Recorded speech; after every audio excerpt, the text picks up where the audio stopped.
আল্লাহ নবী যে সময় দেখলেন মক্কার জমিনের মানুষগুলো কলেমা তো পড়ছে কিন্তু অন্যায় রাখাজানি দিনের পর দিন বেড়ে চলেছে। ও মুসলমানেরা, আল্লাহ নবী দ্বীনের দাওয়াত দিতে লাগলেন। নবী আমার দ্বীন ও দুনিয়ার বাদশা হাবিবুল্লাহকে, নবী জনাবে মুহাম্মদুর রাসূলুল্লাহকে সাল্লাল্লাহু আলাইহি ওয়াসাল্লাম দেখতে লাগলেন সমাজের বুকে অন্যায় রাখাজানি বেড়ে চলেছে। ও নজনেরা, আল্লাহ নবী এবার দাওয়াত দিতে লাগলেন হারামের বিরুদ্ধে। ব্যভিচার, গান বাজনা, মহিলাদের ইজ্জত নিয়ে খেলা করা, এর বিরুদ্ধে রাসূলুল্লাহ গর্জে উঠলেন, দাওয়াত দিতে শুরু করলেন। একবার জোরে বলেন সুবহানাল্লাহ। কিন্তু আমাদের দাওয়াত এখন হচ্ছে সম্পূর্ণ আলাদা, যার জন্য সুদখোরের আমদানি বেশি। আমরা বলছি যা করছিস কর, নামাজটা পড়। ও সুযোগ পেয়ে গেছে, কথা ঠিক না? বুঝতে পারবে সুযোগ পেয়েছে না পাইনি? যা করছিস কর, নামাজটা পড়। এসে দেখছে ঘরের ছেলে সিগারেট খাচ্ছে, ও নামাজ পড়ে। মানে কিছু মৌলভী সাহেব মাওলানা ফতোয়া দেবেন, হুজুর ফতোয়া দেন বিড়ি খাওয়া সিগারেট খাওয়া তো মাকরুহ। মাকরুহ কি বলবে না বলবে না? জোরে বলেন না। ও মাকরুহ শব্দের মানে জানে? মাকরুহ শব্দের অর্থ হলো পছন্দনীয় নয়। মাথায় ঢোকাতে পারছি না। মাকরুহ মানে কি? পছন্দ নয়। তাহলে আমার আল্লাহ পছন্দ করে না, রাসূল পছন্দ করে না, ওটা যদি আপনার পছন্দ হয়, শরীয়ত মেনেছেন আপনি? এই বাবা তোদের সব মোবাইল বন্ধ কর, সাইলেন্ট কর। মসজিদ, মাদ্রাসা, সব তালিমের জায়গাগুলো সবখানে খারাপ হয়ে গেছে। আল্লাহ নবী দ্বীন ও দুনিয়ার বাদশা হাবিবুল্লাহকে, নবী জনাবে মুহাম্মদুর রাসূলুল্লাহকে সাল্লাল্লাহু আলাইহি ওয়াসাল্লাম নবী আমার পাক জবানে জানিয়ে দিলেন, ও সাহাবীরা, ও সাহাবারা, আমি রাসূলুল্লাহ জানিয়ে দিলাম কিয়ামতের দিন এক শ্রেণীর উম্মত আমি রাসূলুল্লাহ সাল্লাল্লাহু আলাইহি ওয়াসাল্লাম আমার সামনে তারা আসতে পারবে না। আল্লাহ নবী সাহাবীরা প্রশ্ন করলেন, ইয়া রাসূলুল্লাহ, হাবিবাল্লাহ, হুজুর সেই উম্মতগুলো কারা, কি এমন কাজ করেছে? আল্লাহ নবী পাক জবানে জানিয়ে দিলেন তারা নেশা করত। নেশাখোর, মদ একটা নেশা, বিড়িও একটা নেশা। যদি বলেন ভাইজান আমার নেশা না, তাহলে আপনি না খেয়ে থাকতে পারছেন না কেন? কথা বুঝতে পারছেন না? বিড়িটার ভিতরে 1% উপকার দেখায়, কথা বলছেন না কেন? 1%, 99% বলিনি, only for 1% উপকার দেখায় আছে। বিড়ি সিগারেটের ভিতরে, তামাকের ভিতরে 1% উপকার আছে, কথা বলছেন না কেন? তাহলে খাচ্ছেন কেন? আপনি নিজের ক্ষতি নিজে টানেন, আপনি নিজের ক্ষতিটা নিজে দেখেন, নিজের ক্ষতির জায়গা নিজে করছেন। যে নিজেকে নিজের ক্ষতির জায়গা তৈরি করে ও কখনো পাকা মুমিন মুসলমান হতে পারে না। ইসলামের জন্য ক্ষতি হয়, ইসলামের জন্য জান দেন, রাসূলের জন্য জান দেন, কোরআনের জন্য জান দেন, আল্লাহর জন্য জান দেন, আপনার জন্য হালালান তাইয়্যিবা, উত্তম হালাল। একবার জোরে বলুন, বিড়িটা কার জন্য দিচ্ছেন?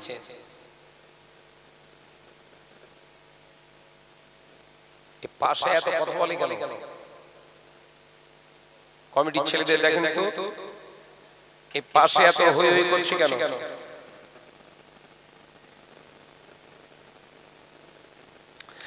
আল্লাহ নবী দিন ও দুনিয়ার বাদশা হাবিবুল্লাহ কে নবী জনাবে মুহাম্মদুর রাসূলুল্লাহ কে সাল্লাল্লাহু আলাইহি ওয়াসাল্লাম নবী আমার পাঁচ জবানে জানিয়ে দিলেন ইন্নাল আযাবিল কবরি লা ইস্তামজিরুনা মিনাল মাউলি ওয়া আম্মাল আখিরু মিন নামিমা। ও সাহাবীরা আমি রাসূলুল্লাহ জানিয়ে দিলাম আমার উম্মতটা নাপাকি অবস্থায় জীবন যাপন করে, নাপাক অবস্থায় জীবন যাপন করে, পেশাব পায়খানা করার পরে হাজত সারার পরেতে পবিত্রতা অবলম্বন করে না। আমি রাসূলুল্লাহ জানিয়ে দিলাম ওই উম্মতরা যদি এই অবস্থায় মারা যায় কিয়ামত পর্যন্ত কবরের আযাব বন্ধ হবে না।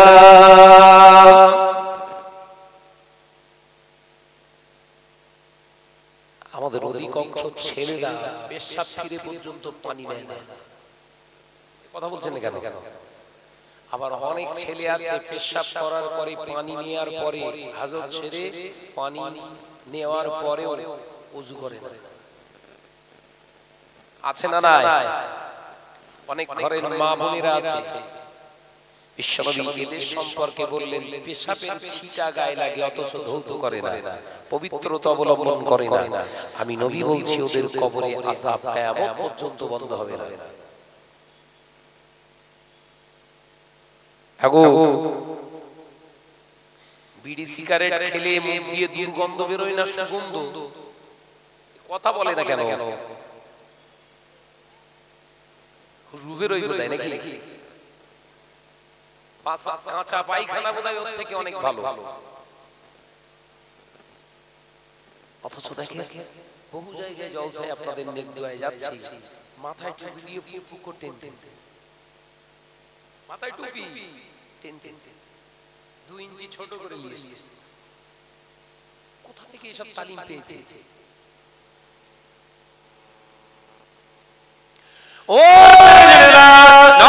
যুবকেরা, মুরারির মুসলমানেরা, আল্লাহ নবী দিন ও দুনিয়ার বাদশা হাবিবুল্লাহ গে নবী জনাবে মুহাম্মদুর রাসূলুল্লাহ গে সাল্লাল্লাহু আলাইহি ওয়াসাল্লাম আল্লাহর কোরআনের একটি সূরা নাযিল হলো। আল্লাহ নবী সাহাবায়ে কেরামদেরকে বর্ণনা করলেন 30 পারার ভিতরে ওই সূরাটা পাবেন, ছোট্ট একটি সূরা। ওই সূরাটার নাম হলো সূরাতুল আসর। ও বাবাজিরা, আল্লাহ পাক কোরআন পাকের ভিতরে জানিয়ে দিলেন বিসমিল্লাহির রহমানির রহিম ওয়াল আসরে, আমি আল্লাহ পাক সময়ের কসম খেয়ে বলি ইন্নাল ইনসানা লাফি খুসর, অবশ্যই ওই মানুষগুলো ক্ষতিগ্রস্ত, ওই মানুষগুলো জাহান্নামী, ওই মানুষগুলো বিপদগামী। আমি আল্লাহ পাক সময়ের কসম খেয়ে বলি ওরে আমার বান্দারা, আমি আল্লাহ জানিয়ে দিলাম ওই মানুষগুলো ক্ষতিগ্রস্ত, ওই মানুষগুলো জাহান্নামে যাবে। কোন মানুষগুলো? ইল্লাল্লাযিনা আমানু, ঈমান আনার পরেও যারা ওয়া আমিলুস সালিহাত, সত্য পথ ন্যায় পরায়ণ সব জীবন যাপন করে না, ওয়া তাওয়াসাউ বিল হক, এবং হক নিজের জীবনে প্রতিষ্ঠিত করে না, সমাজের জমিনে প্রতিষ্ঠিত করার প্রচেষ্টা চালায় না, ওয়া তাওয়াসাউ বিস সবর।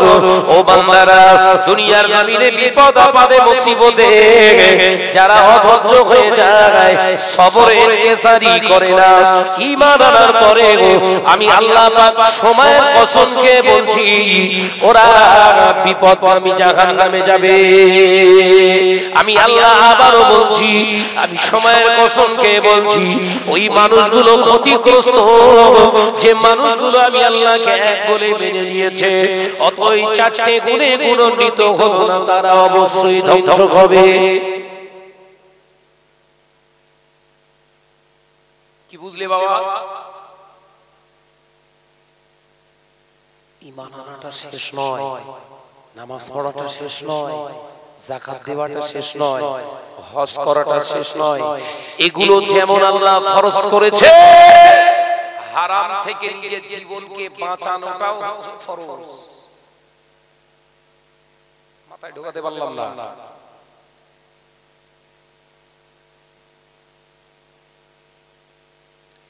বহু জায়গায় মসজিদে দেখেছি দুতলার উপরে সব বিড়ির পেছন পরিবেশ, মানে মসজিদ কেউ ছাড়ে। ইসলাম কি কারা শেষ করছে? গায়ের কম মুসলিম না, খবরদার। আমার ইসলাম সম্পর্কে তারা জানে না, যারা ইসলাম সম্পর্কে জানে না তারা ইসলামের ক্ষতি করতে চাইলে ক্ষতি করতে পারবে না। এ তো ঘরের শত্রু বিভীষণ, এই কথা বুঝতে পারছেন নাকি? ঘরের শত্রু বিভীষণ মসজিদগুলো সব নোংরা করে ফেলছে, মসজিদে বসে বসে খৈনি জ্বলছে, জুতো দিয়ে মারো। মসজিদের বাপের ঘর খৈনি মলার জায়গা, এই কথা বলছেন না কেন? মসজিদ খৈনি মলার জায়গা? মসজিদ অফি মসজিদি অফি ইবাদিহি, মসজিদ হলো ওইটা যেখানে অনলি ফর আল্লাহ জিকির আজকার, আল্লাহর ইবাদতে ব্যয় হবে। একবার জোরে বলো, জোরে বলতে পারো না? খৈনি বলছো, দুনিয়ার গল্প বলছো, গজব পড়বে খোদা। কথাটা ঠিক বলছি না ভুল বলছি? মসজিদ তো ইবাদতের জায়গা, দুনিয়ার কথা হবে কেন? কিতাবের ভিতরে এসেছে মসজিদের ভিতরে একজন মুসলমান আর এক মুসলমানকে জিজ্ঞাসা করছে, ভাই কেমন আছিস? এই জিজ্ঞাসা করাটাও হলো আপনার জন্য নিষিদ্ধ। কারোর ভালো ভালো জিজ্ঞাসা করেন, বেরিয়েছে জিজ্ঞাসা করেন। সেই মসজিদগুলো কি সর্বনাশ করছি আমরা? আল্লাহর গজব পড়বে না? তুমি ভাবছো নামাজ পড়ছি মানে আমার সব মাপ। শোনেন, মসজিদে উঠলে যেমন সওয়াব নেকি দেয়া হয়, মসজিদে উঠলে এরকম গুনাহ দেওয়া হয়। মসজিদ তৈরি করলে যেমন আল্লাহ নেকি দান করে, মসজিদ তৈরি করলে এরকম গুনাহ দান করে। মসজিদের হক আছে, মসজিদের আমানত আছে, এগুলো যদি খেয়াল না করে মসজিদ তৈরি করে মসজিদের ভিতরে ঢুকে ইবাদত করার পরেও ঠিকানা হবে জাহান্নাম। মুসলিম সমাজের অবস্থা কোথায়? মসজিদের ভিতরে কত হাসি ঠাট্টা আর কি চলছে, দৌড়দৌড়ি করছে। হ্যাঁ হ্যাঁ, কথা বলছেন না কেন? হয় না, হয় না। দুজনা মসজিদের ভিতরে কথা বলছে, দুনিয়ার কথা বলছে, আপনি বুঝতে পারছেন গল্প করছে। শরীয়ত আপনাকে পারমিশন দেয় না তৃতীয় কোন ব্যক্তি ওই দুজনকে যে নিষেধ করবে, আল্লাহর রাস্তায় কথা বন্ধ কর, কথা বলিস নি মসজিদে, কথা বলিস নি মসজিদে, কথা বলা যায় না, এই কথাটাও বলতে পারবে না। কত বড় কথা বুঝতে পারছেন তো? দুজন কথা বলছে, তাকে নিষেধ করার জন্য তৃতীয় ব্যক্তি এসে যদি বলে এই কথা বলা যাবে না, এই কথাটা বলাও নিষেধ। তাকে নিষেধ করতে গেলে মসজিদ থেকে বেরিয়ে এসে জানলা নিয়ে ডাকতে হবে, জানালা দিয়ে, ভাই শোনেন, আপনারা দুজন শোনেন। ওরা দুজন আসবে আপনার কাছে, তখন বলবেন আল্লাহর রাস্তায় মসজিদে কথা বলো না। হাত দুখানা জড়িয়ে বলছি, কথা বলুন, গুনাহ হবে। এই মসজিদের এই ব্যক্তির কথা শুনে ওই ব্যক্তি দুটো যদি কথা দুনিয়ার কথা বন্ধ করে দেয়, আমার আল্লাহ খুশি হয়ে এই নিষেধ করেনেওয়ালা ব্যক্তির নামায় আমলে আল্লাহ মুজাহিদিনের সওয়াব দান করেন। জোরে বলুন সুবহান। জোরে বলতে পারেন না? কি হচ্ছে সব? আল্লাহ নবী দিন ও দুনিয়ার বাদশা হাবিবুল্লাহকে, নবী জনাবে মুহাম্মদুর রাসূলুল্লাহকে সাল্লাল্লাহু আলাইহি ওয়াসাল্লাম পাক জবানে জানিয়ে দিলে, বাবা সাহাবীরা ও আমার সাহাবারা, এমন একটা দিন আসবে, সময় আসবে যেদিনে দেখতে পাওয়া যাবে আমার উম্মতেরা ঘন ঘন মসজিদ বানাবে। মসজিদগুলো হবে বিরাট বড় বড় ইমারত, মসজিদগুলো হবে বিরাট বড় বড় ইমারত, বিরাট নকশাওয়ালা মসজিদ বানাবে।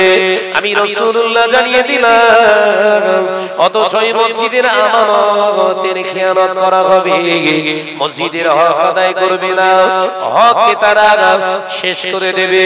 ও আমার সাহাবীরা, কিয়ামত হবার পূর্বের লক্ষণ এটাই দেখতে পাবে।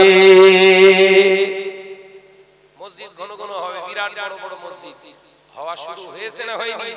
এই কথা বলছেন না কেন? বড় বড় সব মসজিদ হচ্ছে মিনারওয়ালা মসজিদ। মসজিদের সেক্রেটারি হবে কে? এলাকার টপ র্যাঙ্কের সুদ খোঁজে। বুঝতে পারছেন কথাটা ভুল বলিস বোধহয়। আপনাদের মুরালি এলাকায় সব নেই আল্লাহ করে।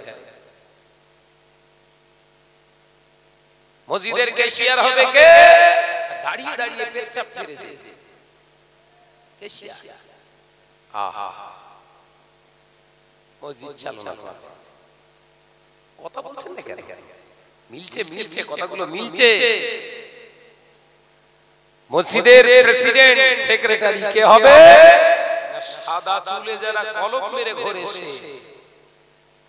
জানে না সাদা চুল কালো করে ঘোরা শরিয়ত কতটা সম্মতি দেয় জানে না। যার শরিয়তে সজ্ঞান নেই সে যদি মসজিদ পরিচালক কমিটি হয় মসজিদের অস্তিত্ব থাকবে? বাবা থাকবে থাকবে। কথা বলছেন না কেন? থাকবে। সব শেষ হচ্ছে। শুধু দেখছে কি টাকাওয়ালা বুকের ছাতিওয়ালা এলাকার পাওয়ারওয়ালা লোক কর শাহনাজ ভাইকে। শাহনাজ ভাইকে কর একটা কাপড় নিয়ে আসে এই ঢাকতে হবে।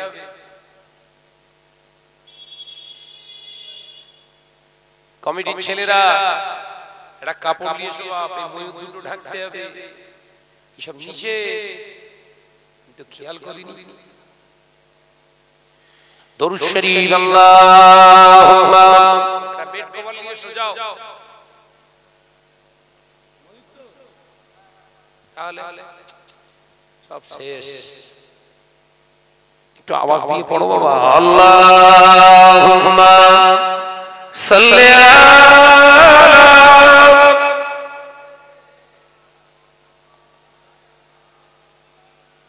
আওয়াজ দিয়ে পড়ো বাবা আওয়াজ দিয়ে পড়ো। ওয়ালা আলি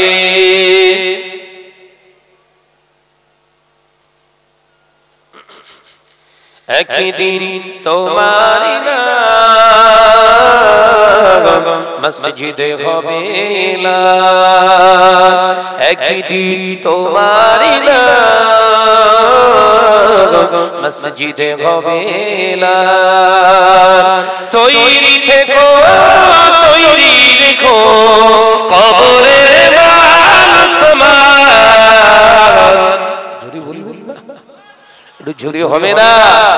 একদিন তোমারি নাম মসজিদে হবে না। আল্লাহুম্মা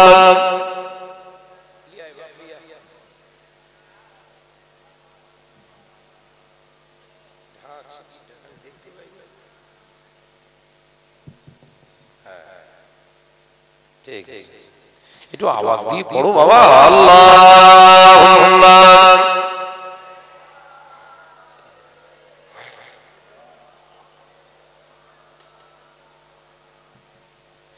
ওয়ালা আলি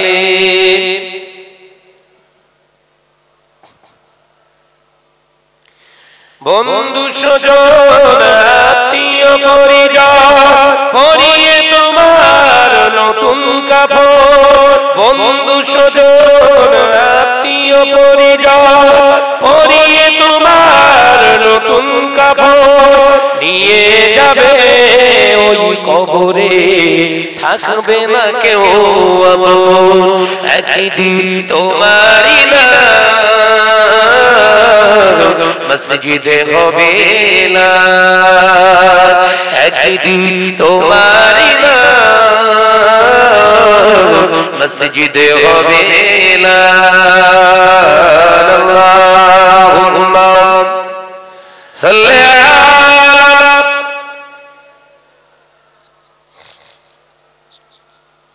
ওয়ালা আলি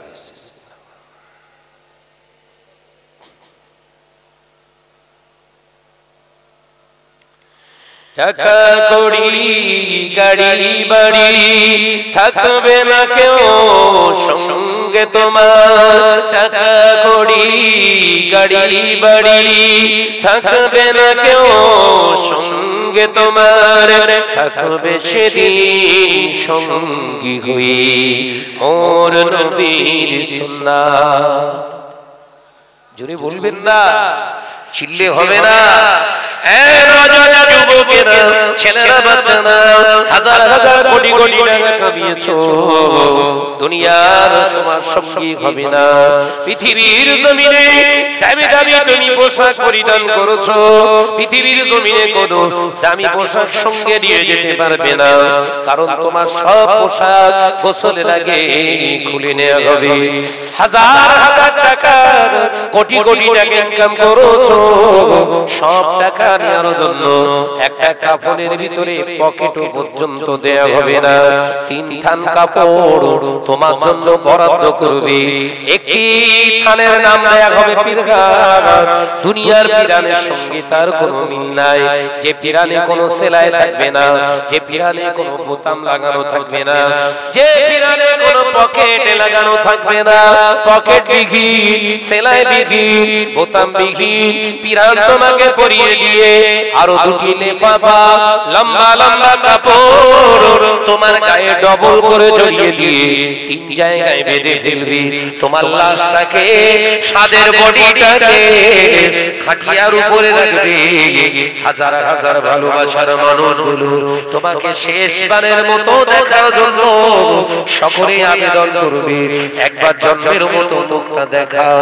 বাদনের কাফনের মুখের দিকে বাঁধনটা খুলে যখন তোমাকে দেখানো হবে, হাজার হাজার মানুষগুলো তোমায় দেখবে আর বলবে চোখ ভরা পানি নিয়ে, দেখ দেখ শাহনাজ ভাইয়ের কাছ থেকে সব খুলে নেওয়া সম্ভব হয়েছে, কিন্তু আমার নবী পাকের সুন্নাত মোবারক দাড়ি কেউ খুলতে পারলো না।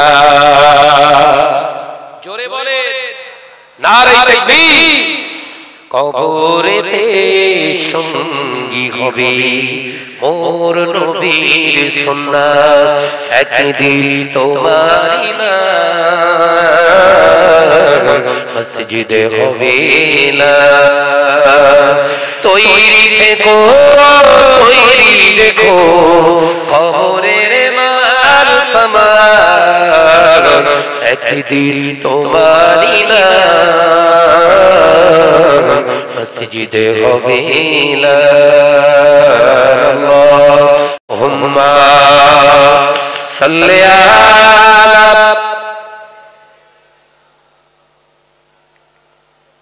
আওয়াজ দিয়ে পড়ো বাবা, আওয়াজ দিয়ে পড়ো। আলা আলী।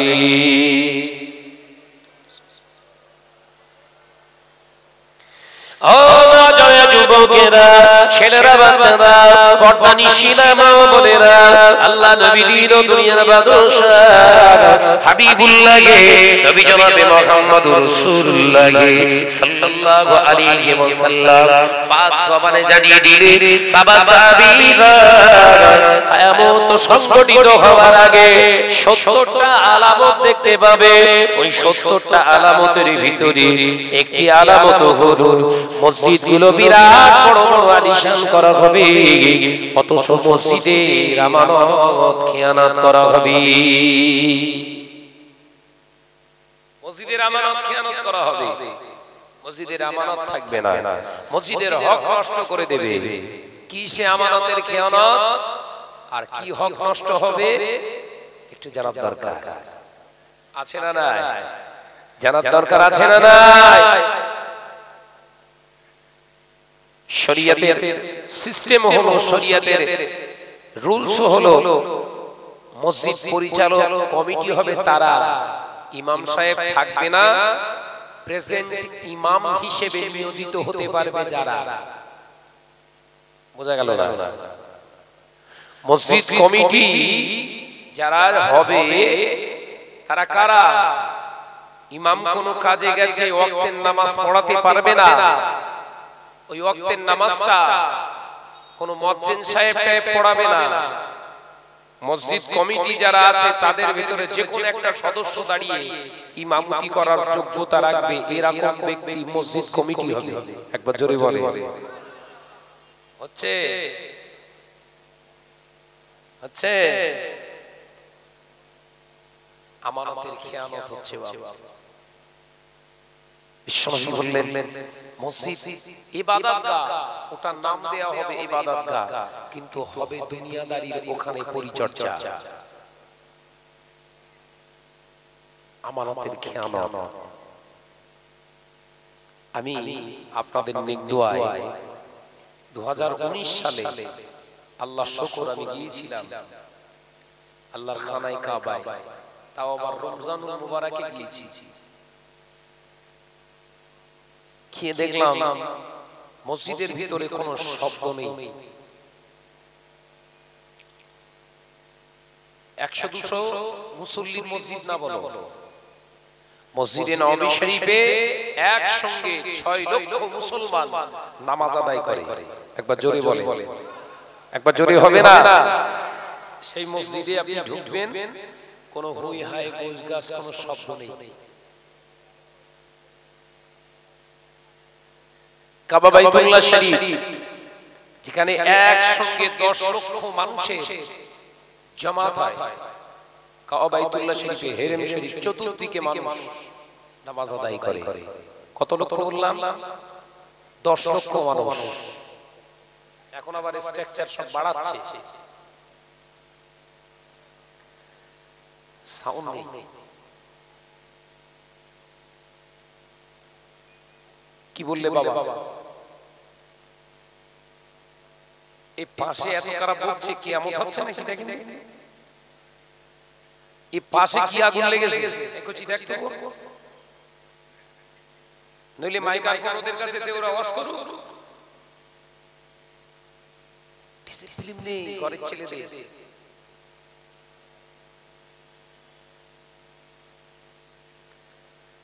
তো অবাক হয়ে গেলাম যে আল্লাহর ঘর কিভাবে সংরক্ষণ করতে হয়, আমানত কিভাবে বহাল তবিয়তে রাখতে হয় ওরা জানে।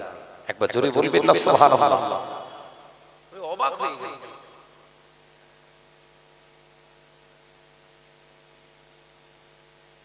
এবং বললে অবাক হয়ে যাবেন, মদিনাতুল মুনাওয়ারায় মসজিদে নববী শরীফে আমার রাসূল পাক সাল্লাল্লাহু আলাইহি ওয়াসাল্লামকে এমন কি সালাম দিচ্ছেন আওয়াজে নয়, উচ্চ আওয়াজে সালাম দেওয়াও যাবে না। বলুন সকলে আল্লাহু আকবার, জোরে হবে না আল্লাহু আকবার? রাসূলের মাজার মুকাদ্দাসের সামনে দিয়ে একটি রাস্তা আছে, বাবু সালাম বলে একটি দরওয়াজা আছে। ওই দরওয়াজা দিয়ে পাস হতে গেলে রাসূলুল্লাহর মাজারটা সামনে পড়বে, বাবু সালাম। ওই বাবু সালামের দরওয়াজা দিয়ে হাজিরা আসবে, রাসূলুল্লাহকে সালাম দেবে। আসসালাতু ওয়াসসালামু আলাইকা ইয়া রাসূলুল্লাহ, ইয়া সালাতু ওয়াসসালামু আলাইকা ইয়া হাবিবাল্লাহ, আসসালাতু ওয়াসসালামু আলাইকা ইয়া খালকিল্লাহ, আসসালাতু ওয়াসসালামু আলাইকা ইয়া শাফিউল মুজনাবিন। সালাম দেবে। এই সালামটাও জোরে নয়। বলুন সকলে সুবহানাল্লাহ। কি ডিসিপ্লিন! এমনি বিশ্বনবী হাদিস পাকে বলেনি দাজ্জাল পৃথিবীর সমস্ত জায়গায় 40 দিনে ঘুরে ফেলবে। কদিন? সমস্ত পৃথিবীর কোনায় কোনায় পৌঁছাবে, দুটি জায়গা ছাড়া। কটা জায়গা? দুটি জায়গা, দুটি স্থান। ও সাহাবীরা, ও সাহাবারা, আমি রাসূলুল্লাহ জানিয়ে দিলাম সব জায়গায় দাজ্জাল যেতে পারবে মানুষগুলোকে পথভ্রষ্ট করার জন্য, কিন্তু আমার মক্কাতুল মুআজ্জামা, আমার মদিনাতুল মুনাওয়ারায় এসে ঢুকতে পারবে না।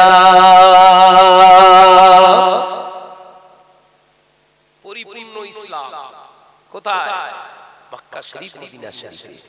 আল্লাহর সম্পূর্ণ সংবিধানকে মেনে চলা হয়। একবার জোরে বলুন, জোরে বলবেন না? দাজ্জাল সব জায়গায়, হুজুর খেজুর ইঁদুর বান্দর সবার কাছে যাবে, কিন্তু মক্কা শরীফে এবং মদিনা শরীফে বলা আছে হাদিস পাকে, উহুদ পাহাড়ের পারদেশ পর্যন্ত দাজ্জাল আসবে। উহুদ পাহাড়ের পিছনে দাজ্জাল আসবে। মদিনা শরীফের দিকে যখন তাকাবে, মদিনা শরীফের দিকে যখন তাকাবে, দাজ্জালের চোখগুলো জ্বলতে শুরু করবে। যদি বলবেন না, দাজ্জালের চোখ জ্বলতে শুরু করবে, লঙ্কা বাড়লে যেরকম চোখ জ্বালা করে ওই রকম। ও নজরে যুবকেরা, ছেলেরা, বাচ্চারা, পর্দানিশিনা মা বোনেরা, আল্লাহ নবী পাক জবানে জানিয়ে দিলেন, ও আমার সাহাবীরা এবং আমার আল্লাহর রহমতের ফেরেশতারা বিরাট অস্ত্র সজ্জা নিয়ে মদিনার পাহারাদার হয়ে যাবে। আরো জোরে বলুন সুবহানাল্লাহ। সব জায়গায় দাজ্জাল যাওয়া সম্ভব, কিন্তু মদিনা শরীফে, মক্কা শরীফে ঢুকতে পারবে না। মক্কা শরীফ, মদিনা শরীফকে পাহারা দেওয়ার জন্য আরব সরকারের কোনো সৈন্য থাকবে না, পৃথিবীর জমিনে কোনো রাজা বাদশার পুলিশ থাকবে না, কোনো প্রশাসনের দায়িত্ব থাকবে না, কিন্তু মক্কা মদিনার জমিনেতে আমার আল্লাহ তার কুদরতি রহমতি ফেরেশতা পাঠিয়ে দেবে। ও আমার ফেরেশতারা, যাও যাও যাও, আমার হাবিব রাউজাতুল আকদাস তাকে সেভ রাখার জন্য, গায়ে লাগার জন্য তোমরা পৃথিবীর জমিনে নাযিল হয়ে যাও।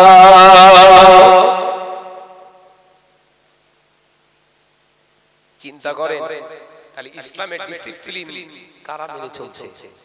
আমাদের এই জুব্বা, বিরাট বড় জুব্বা, বিরাট বড় পিরাহান, বিরাট বড় জামা, বিরাট বড় পাগড়ি, বিরাট বড় দাড়ি, এটাই শেষ কথা নয়। ভিতরটা রাসূলুল্লাহর জন্য কতটা জায়গা আছে এটাই শেষ কথা। এই কথা বুঝতে পারছেন না? আমরা তো নবীর জন্য জায়গা সব ছোট করে ফেলেছি। এই কথা বলছেন না কেন? একটা প্রশ্ন জিজ্ঞাসা করি, বিশ্ব নবীর এক নম্বর সুন্নত কোনটা জানেন? নবীর জীবনের প্রথম সুন্নত কোনটা জানেন? বলতে পারবে? আলোচনা হয় না। আমি কিন্তু হাদিসটা বলেছি, ইবারাতটা বলেছি, কেন বাংলা ব্যাখ্যা করি। বিশ্ব নবীর জীবনের প্রথম সুন্নাত হলো আউয়ালুস সুন্নাহ। বিশ্বনবীর প্রথম এক নম্বর সুন্নাত হলো সদাই শরীরটাকে পবিত্র রাখা। একবার জোরে বলেন, একবার জোরে বলবেন না?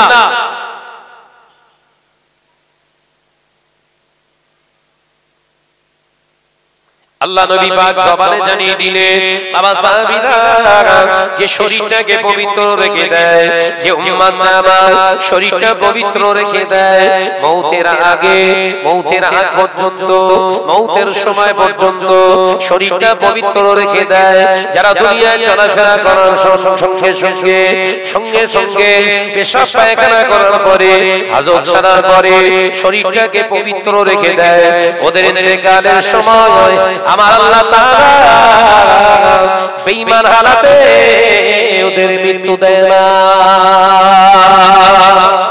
একবার জোরে বলেন না? শরীরটা সদা পবিত্র রাখো।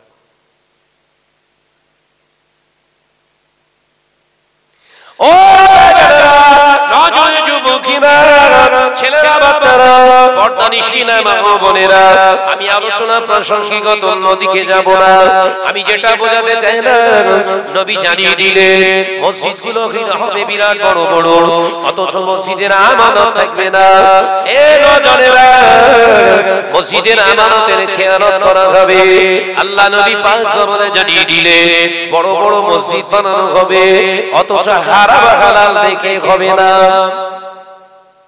মাথায় ঢুকছে কথা না? মসজিদগুলো বানানো হবে হারাম হালাল বেশি নয়, মসজিদ হলেই হবে। আগো মসজিদগুলো হারামের টাকা কিনা এই সন্ধান নিয়ে করতে হবে না? হবে না? যা, আমি 50,000 টাকা দিয়ে দিলাম। কে বলছে? এলাকার টপ র‍্যাঙ্কের সুদখোর। মাথায় ঢোকে না কথা? সুদখোরের 50,000 টাকায় ভিতের ইটগুলো সব দেয়া হয়ে গেছে। ওই মসজিদে মাথা ঠুকে ঠুকে যদি মাথা থেকে ঘেলেও বেরোয়, একটা সেজদা আল্লাহর দরবারে কবুল হবে না। একটা কিয়ামতের আলামত। মসজিদগুলো তৈরি করা হবে হারাম হালাল বেছে নয়। বিশ্বাস করেন আমার যতটা এক্সপেরিয়েন্স অভিজ্ঞতা আমি যতটা অ্যানালাইসিস করেছি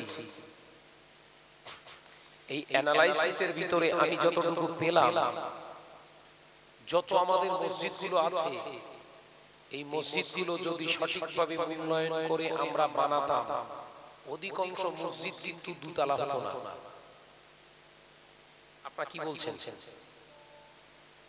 কথা ঠিক না ভুল জোরে বলেন অধিকাংশ মসজিদগুলো দুতলা হতো না যদি বেছে বেছে নিতাম আমরা আমাদের বাঁচার সময় নেই আরে বাঁচবে কি করে শরিয়াত না জানা মানুষটা ইবাদতগার পরিচালক কমিটি বাঁচবে কি বাগের গালে ছাগল পোষা নিয়ে গিয়েছে ছাগল খুব ভালো থাকবে নাকি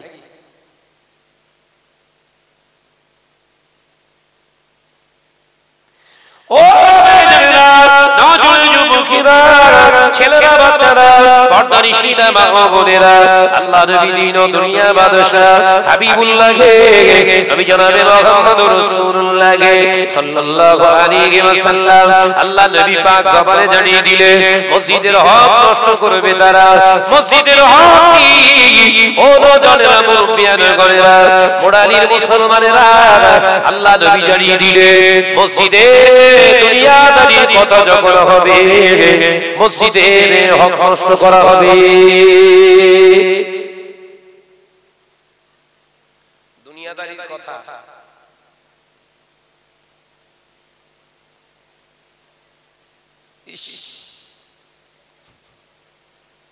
কি সর্বনাশ হচ্ছে মসজিদগুলো জানেন মনের কষ্টে আমি অনেক আন্দোলন করেছি অনেক প্রোটেস্ট করেছি মসজিদের ভিতরে যে কথা বলিস না ফেরে বলে ফেললাম একটা ক্যারাম বোর্ড কিনে দিচ্ছি তোরা খেল মসজিদের ভিতরে খেল তোরা তো ক্লাব বানিয়ে ফেলেছিস হয় কথা বন্ধ কর আর নইলে ক্যারাম বোর্ড কিনে দিচ্ছি খেল মনে দুঃখে লজ্জা হয় 5 ওয়াক্ত নামাজ পড়ে কপাল কালো করে ফেলেছ গো ও গল্প করে